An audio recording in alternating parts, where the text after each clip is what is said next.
सावधान इन लोगों से जो बेतुकी बातें करके किसी की जिंदगी बर्बाद करते हैं। मदन ने अपने जिगरी दोस्त आलोक से पूछा, तुम कहाँ काम करते हो? आलोक ने बोला, कंपनी में। मदन, कितनी तनख्वाह मिलती है? आलोक, 12,000। मदन, 12,000 रुपये? बस?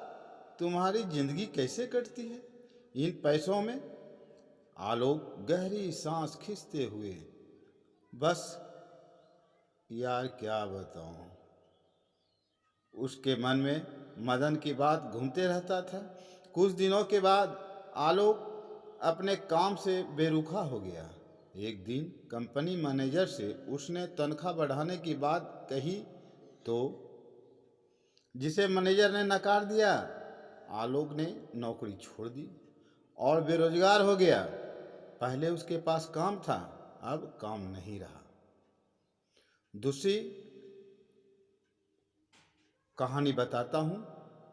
राधा ने अनीता से पूछा, शादी के सुहाग रात के रात्रि में तुम्हारे पति ने तुम्हें मुंह दिखाई क्या तोहफा दिया?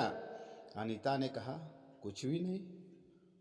उसने सवाल करते हुए पूछा कि क्या ये अच्छी बात है?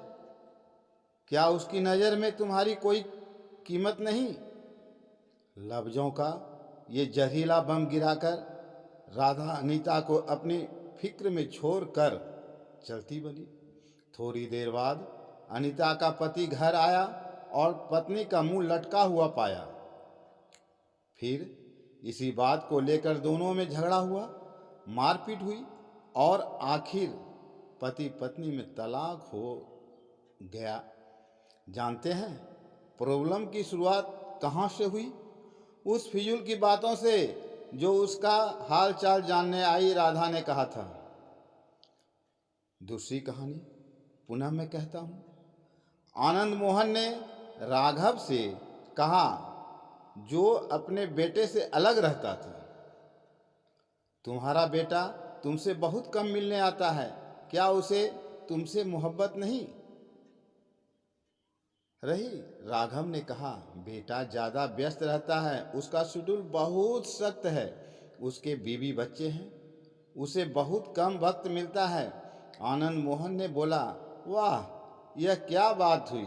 तुमने उसे पाला पोसा, उसकी हर ख्वाहिश पूरी की, अब उसको बुढ़ापे में व्यस्तता की वजह से मिलने का वक्त नहीं मिलता है? यह तो ना मिलने का बहाना है। इसी बातचीत के बाद राघव के दिल में बेटे के प्रति शंका पैदा हो गई। बेटा जब भी मिलने आता, बाप यही सोचता रहता कि उसके पास सबके लिए वक्त है सिवाय मेरे। याद रखिए, मुंह से निकले शब्द दूसरों पर बड़ा गहरा असर डाल देते हैं। बेशक कुछ लोगों की मुंह से शैतानी बोल निकलते हैं। हमारी रोज़मर्रा की ज़िंदगी में बहुत से सवाल हमें बहुत मासूम लगते हैं, जैसे तुमने यह क्यों नहीं खरीदा? तुम्हारे पास क्यों नहीं है? तुम इस शख्स के साथ पूरी ज़िंदगी कैसे चल सकते हो? तुम उसे कैसे मान सकते हो? वगैरह वगैरह। इस तरह के बेमतलबी फिजूल के सवाल नादानी में या बिना मकसद के हम पूछ बैठते हैं, जबकि हम यह भूल जाते हैं कि हमारे ये सवाल सुनने वाले के दिल में नफ़रत या मोहब्बत का कौन सा बीज बो रहे हैं। आज के दौर में हमारे इर्द गिर्द समाज या घरों में जो टेंशन होती है, उसकी जड़ तक जाए तो अक्सर उसके पीछे किसी और का हाथ होता है।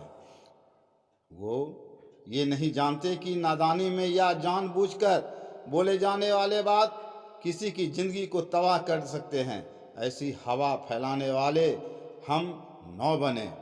इसी तरह का ज्ञानवर्धक वीडियो पाने के लिए मेरे चैनल को लाइक करें, सब्सक्राइब करें, शेयर करें, साथ साथ बेल आइकन घंटी को दबाना न भूलें।